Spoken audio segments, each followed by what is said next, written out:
Hey friends, and welcome back. In today's tutorial, we're looking at the great jazz standard, Here's That Rainy Day. We're going to look at kind of just, how the tune goes a little bit.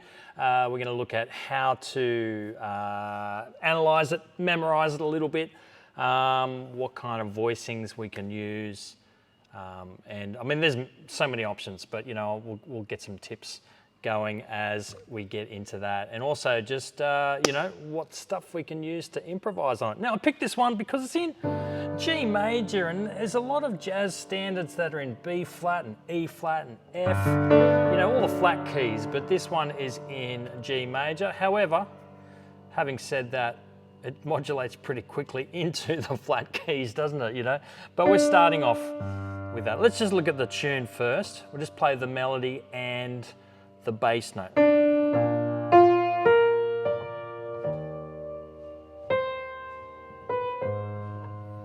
right, pretty simple so far. I'm using the real book. So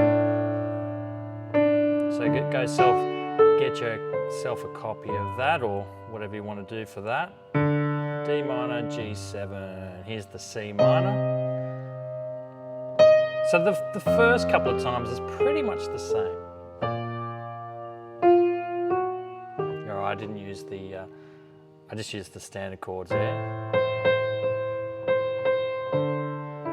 All right, I'm not really doing anything to it except, playing it pretty straight at the moment. All right, first two lines are pretty much a repeat. I think it's exactly the same actually.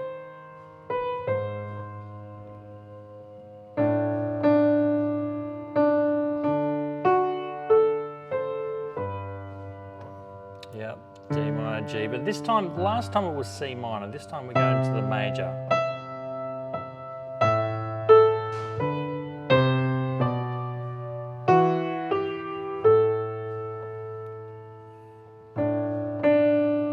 And that's almost the same. Then we've got to turn around here. All right, let's have a look at the chords. Let's go back to the beginning. We'll have a look at some of the chords there that we've got, some different voicings that we might want to play, and get started on this one. All right, so fairly simple kind of seventh chords mostly. I don't think there was anything too outrageous there, but we're going to add some extensions and do some reharmonizing to it as well. All right, I think a good start is kind of like that kind of a start here. And what I'm doing, 1-5, there's the 7. So here's G major 7 in root position, G, B, D, F sharp, right? So if I take out the 3 and the 7, okay, we've got that there, and put the 3-7 up a little bit higher, all right? And then you got the melody on top. You could do that. Another way to do it, maybe this is better, to go 1-7, 3, 5. Okay, there's no doubling up of notes that way. You could add in a 9. That would make it kind of nice. You could do that. You could maybe change the voicing. It's a little bit fuller, that one. You could change it to that. But I think if you were going to change notes, you're probably better off actually changing chords, You could go to like a tritone substitute there, of like the 5 leading into the B flat. Not the tritone substitute of G major, but the tritone of B flat. So here's B flat 7. That's our next chord we're going to. Now, usually what happens, you've got like a 5th before that before you want to go to that. So a 5th before the B flat would be an F. So you could do the F7, all right? That's what I just played then. That sounds kind of nice before you go into that B flat. That sounds pretty cool. You could do the tritone of that, which would just mean it's like one semitone before the next chord. And so sometimes it's a easier way to think of the chord is it's just one semitone, one half note higher than the note you're going to. So if you're going to B flat, you just got to play a B, right? If you're going to an E flat, you got to play an E. If you're going to an F, you just play a G flat, right? That's as simple as it is, right? So, all right. So here's the F. All right? Now here's what it sounds like if I'm going to a B7. It's going to be a sharp. It's going to be a sharp 9 because here's B7. There's 9. So if I'm keeping the melody, the C sharp's going to be a D, right? So that's how we're going to get some interesting sounds. That's why we had F13 because of that, right? But it's pretty much the same thing, but with a different bass note, right? So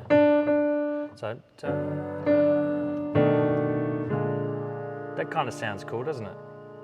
All right, so you might want to do something like that. Now, one thing I like to do on this piece, I don't really know why I like doing it on this piece and not other pieces, because I don't play what I'm about to show you very often, actually. And that's where you double up the melody but play the chord in between, right? So you're going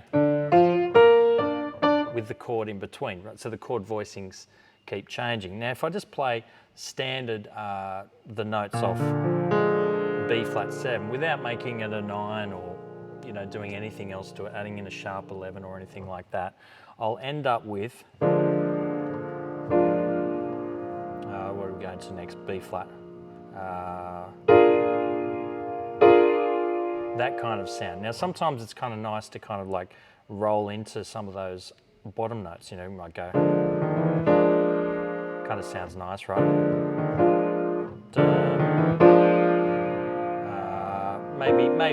Maybe the 9 there kind of works nicely.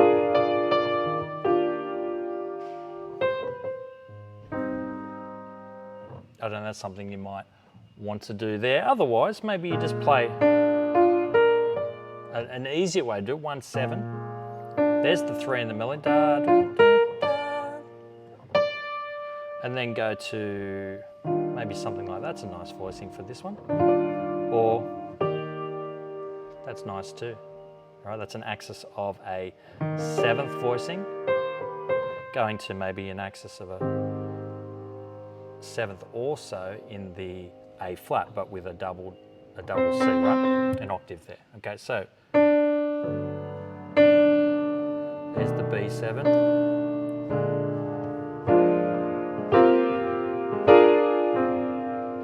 What is it? That voicing? That works, right?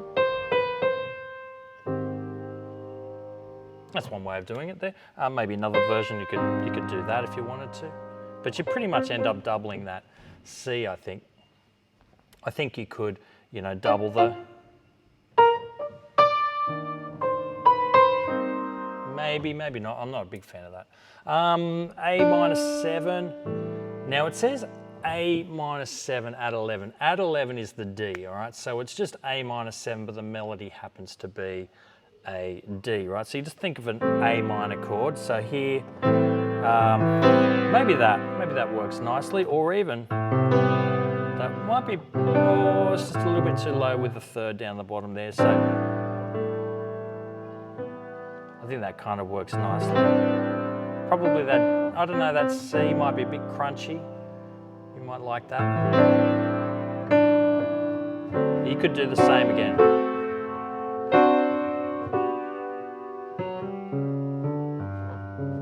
Maybe walk the bass here, something like that with a one-handed voicing there. So what did I do here? You could even get away with that, or that's a nice easy way to play it. Just a 1-7 there, 3 and then the melody, and then that works nicely too. But I went up. Ends up with the melody there, and then I was kind of doing, don't know if I like that. I do like the walking bass here. All right, that was a G7, well a G9 with a sharp 5, and then the flattened 9 with everything else the same there when I was doing that. All right, let's go into the C minor. Couple of options here, probably something like 1-7. It's a long way away, right? You could just play a one-handed voicing there, and particularly if you're playing this with a bass player, then you don't want to be playing those. But as a ballad, ballads often get played solo piano, so maybe you're playing this on your own, where you might want to do something like that. All all right? Or you might want to, you know, because it doesn't have to be a ballad, it can be kind of a swing and tune as well. I've never heard it as being played as like a full-on bebop tune, but definitely with a bit of swing and definitely with a little bit of Bill Evans' version of Here's That Rainy Day, you know, is just an absolute stunner, by the way. Go check that out at some stage. So you might want to play a voicing like that. I call that a B voicing. I call that an A voicing there. You could leave that D in there. You could just go and literally drop the B flat to the A. So,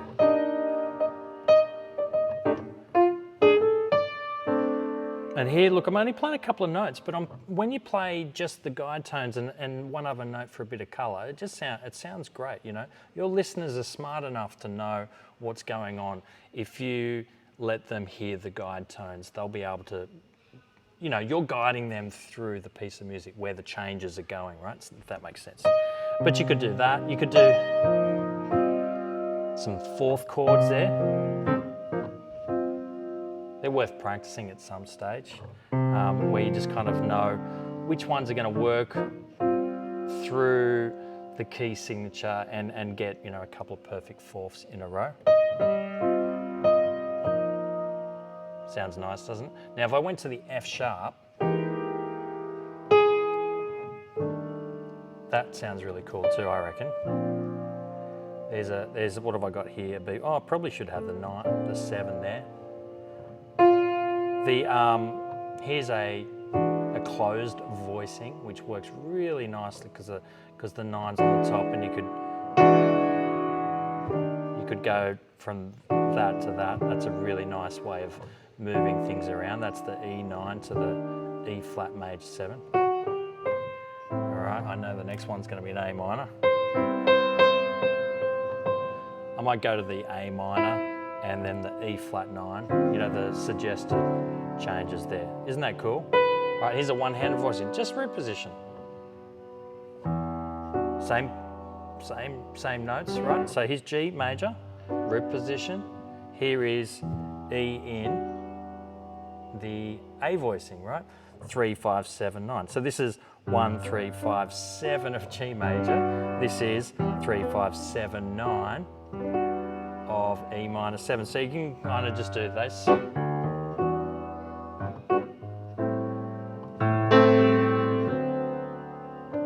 right, that'll work really nicely. All right, so we're in the next little bit.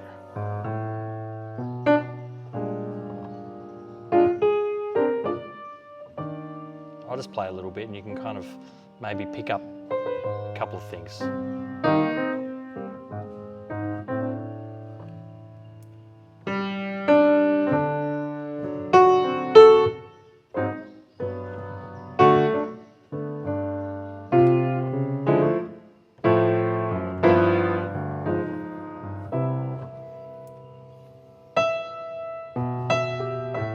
I just made the bass walk down there. Kind of makes sense, you know. It's going C to A minor, you know. It just really feels like that bass note should go down there. And then there's either a D. They've got D13. There's the 13 anyway, so don't get too freaked out by that. You could do any kind of a D chord there and add that B, and you've got a D13. Then it says maybe a C13 or just a D with a C bass. That's what that means, right? So here's D13 slash C. Now, if it's a diagonal slash, that means it's the bass note, right? So it's a chord on top of the bass note, right? If it's a horizontal slash, which sometimes you'll see, it means chord on top of a chord, okay? And I've seen that a couple of times in jazz piano forums, like, what does this mean? You know, well, that's what it means. If it's on a diagonal, it is chord over the top of bass. So you could go something like this, right?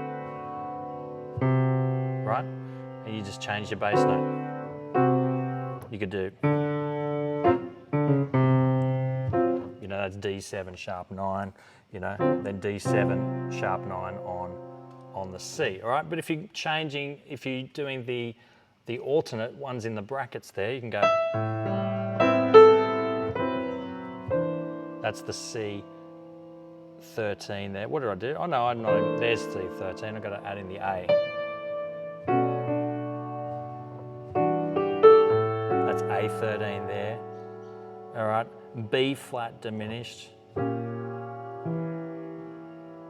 You could do that. Now, cool thing about diminished chords, something I don't know that I've mentioned all that often, but the diminished chord of B flat is the same as D flat. It's the same as E. It's the same as G flat.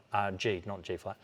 So there's 4 diminished chords that each individual diminished chord is, because it's all made up of a minor third. It's a minor third going to a minor third going to a minor third, and if I kept going from the G and did another minor third, I'm back at B flat. So wherever you start, so this is 4 chords, right? A B flat diminished, it's a D flat diminished, or C sharp diminished, if you want to think of it like that, E, and also G diminished. It means you can move the bass note around too. So you can think of it as a B flat 7, but I can play G.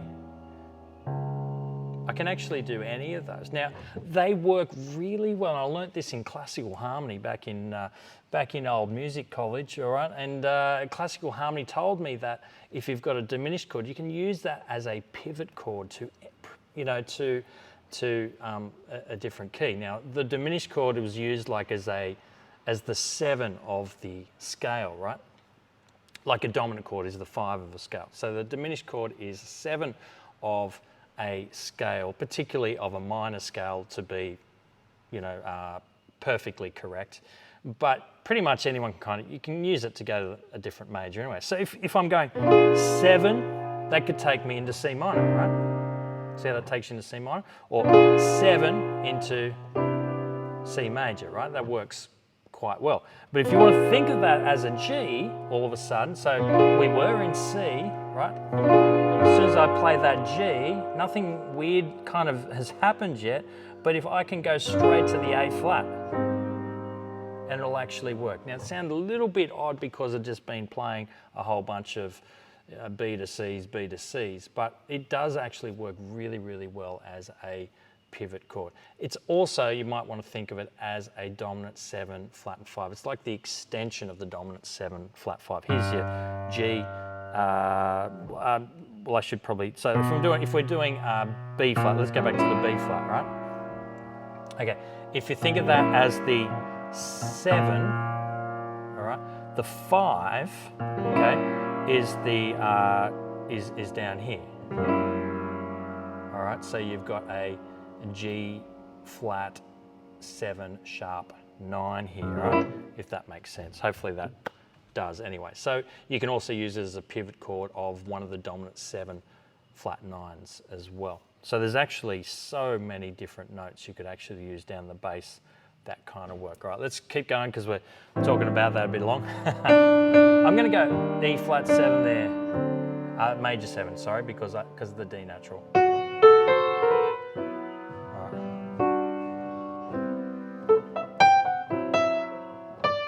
All right, let's get into some solos, right? Let's go back. What do we got? So we start off obviously in the key of G major. So you might want to,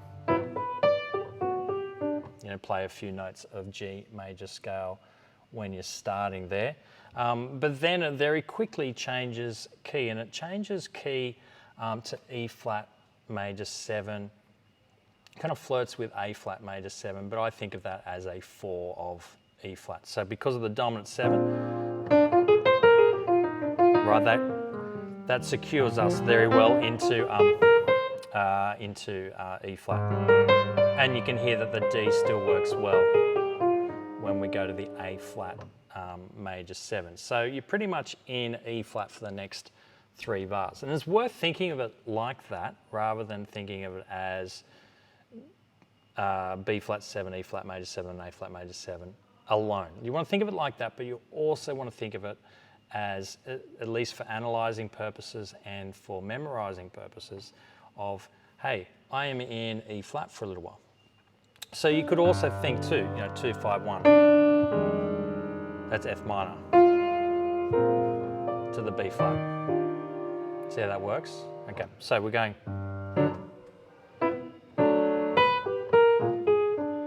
So you've got to change key there, right? There's E flat. All right, that's the guide tone of the A flat major 7 there. I'm trying to think about landing on a guide tone or landing on one of the tones of the chord or something like that as you kind of move to the next chord. Here's our A minor 7.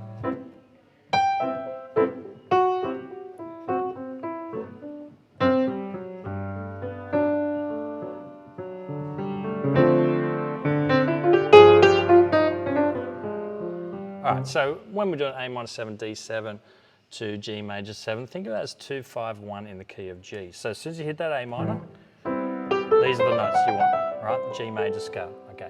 Now, you don't want to think of it as G major scale just there, you know, alone. You want to think of it probably as a Dorian, all right? So there's other scales that you could think of it as well, but that's you know, when we're at home. Just going down by thirds here.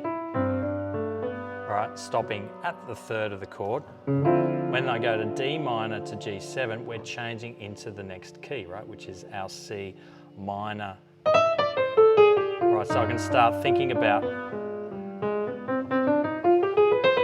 this scale, all right, because that's where we're headed, right, D minor 7. Now you could say flat 5.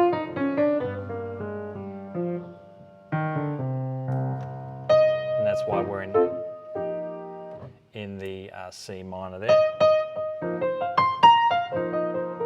All right, so we turn into C minor, but that C minor then turns into the 2. Okay, so it's like 2, 5 going into, but then when we get to C minor, it's like that's the 2. It doesn't become the 1, right? So now it's 2, 5 in B flat. C minor's the 2, F's the 5, etc. Right, and so it's basically 2, 5, 1, and then a 4. Then we go back to 1, 2, 5 of the G, and then a turnaround. Okay, so all of this line, all right, is in that key. Now, so that's the basics, right? So of that. Now there is a part where we go into C major for a little while, and then there's this part here. All right, change keys. As soon as you play that D7, you're changing key. All right, so you're going into, you sort of go into, yeah, you kind of go into G just for a little bit, but when we go to the B minor, that's when it changes there, right? But it's really just a kind of a passing chord. Wow. Now, what could you do a little bit more exciting than just play those notes? If you've never played this song before, then that's what you want to do first, right? Now, if you have played a little bit of jazz before, you know that you can reharmonize a few things. We're not going to talk about that too much today, otherwise this tutorial will be too long, but we're just going to look at maybe some other scales that might work really nicely when we're improvising over this one, whilst keeping the chords the same, okay? Of course, you can change your chords. All right, so maybe I think it's probably worth, for that very first bar, sticking with either G major or G Lydian, just to really solidify the key that you're in, because you only got one bar of that, so it's probably worth it. There's the G Lydian, right? That's the C sharp, or the C works all right. I don't know if C and C sharp work, maybe as passing notes, that kind of works okay, but to sit on C for a little while and then sit on C sharp for a little while, maybe not, unless your ears are telling you to do it and go for it, all right? Then go for it. Yeah, absolutely. Go crazy, all right. Then when we're changing key here, what have we got? B flat 7, I mean, you could do something like play the B flat 7 chord and then play, now I think I've mentioned this in another tutorial somewhere, where you can actually play the other, as an extension, you can play the diminished notes of B flat, but the arpeggio of that is a major. Oh, that's a nightmare to explain, isn't it? All right, so what am I talking about? All right, so we've got a B flat 7 chord on top of the B flat 7 chord, and I might just play it in root position just to make it a little bit easier. You can play the B flat triad, of course. That doesn't change how it sounds, right? But you can also play like the diminished majors of that on top of that, right? So here's, see how that's got some really cool sounds there? So that's a D flat chord on top. But so I can kind of, instead, I'm not worrying about the actual chord and reharmonizing, but thinking about, oh, it's kind of, it's a bit funky, it's a bit out there, isn't it? You know, so you could go from, you know, something like that. Now, here's the other ones you could do. You could do the E. All right, this is really like, it's really just part of the tritone substitute, but you can go, right? But instead of playing just the E arpeggio, you could play the E mixolydian. Kind of works really nicely through there, right? Or probably better,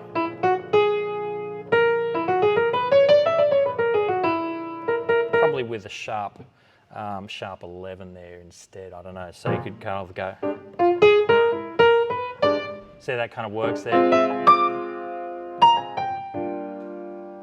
So just for a little bit, just to go outside for a little bit.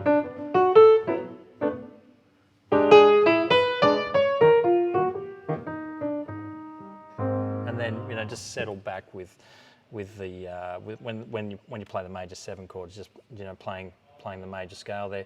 That's one way to think of it there. Something worthwhile maybe having a go at. What do we got here? A minor. You could do the same thing again, which might be a bit boring perhaps, but it might also be interesting to do something similar but in a different way. So you could maybe think about doing that. So what else have we got? C minor. I don't know why, but I love doing fourths when it comes to minor chords. Playing a little bit like that. So you might want to think about how you use intervals when you're playing some solos through this, right? Rather than just kind of playing thirds and seconds, which is quite common, right? Think about some fourths, or just some different intervals. You know, fifths is an interesting way to think of your chords. You know, get that kind of really open sound, and you can kind of, so you can, I could even, like all that's like fifths, right? Except for this interval here, right? So one, that's a perfect fifth, a perfect fifth. That's a minor second, of course, and then a perfect fifth and a perfect fifth. Like two super open sounding chords, you know.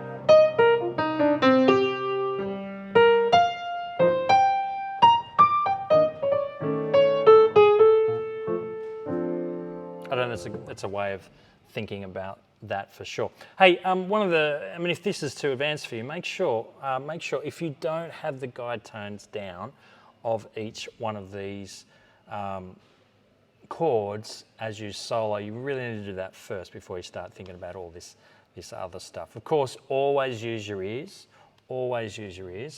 and play what your ears are telling you to if your ears are strong enough, all right? Now, the theory behind it is not to make your life more difficult, it's actually just to help us put some language, put some understanding behind what it is that we want to hear.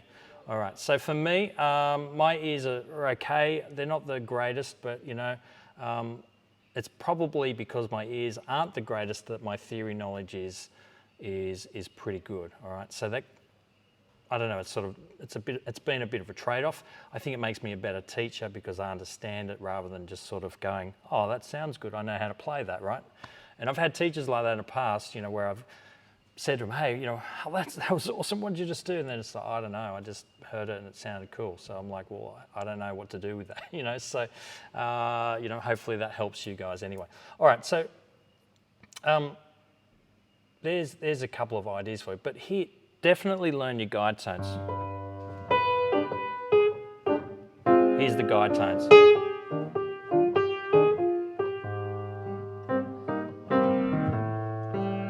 Here's A minor, D7, G major 7, right? Now, that's going to help you get out of trouble whenever you're in. So like if I play the guide tones again, but I add some extra notes.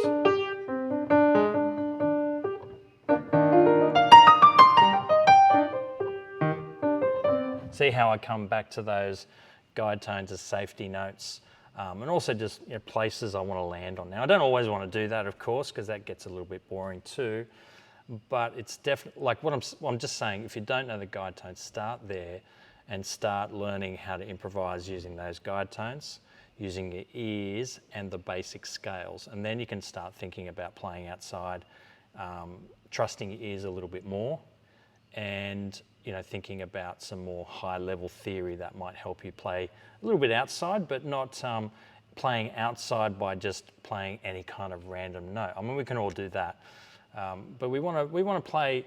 I don't know. In my opinion, you kind of want to flirt with playing outside, if that's a half decent way of kind of saying it. I kind of see all music as being like some sort of combination of the of unity or something the same, right, and contrast. Now, extreme unity is like, for me, like techno songs, something like that. It's pretty obvious what's happening. It's so repetitive.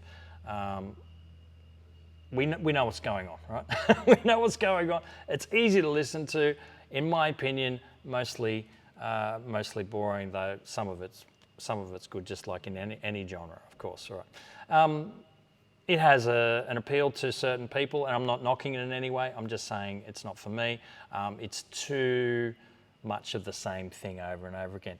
On the other extreme, you've got like atonalism, where nothing matches, like it's just kind of no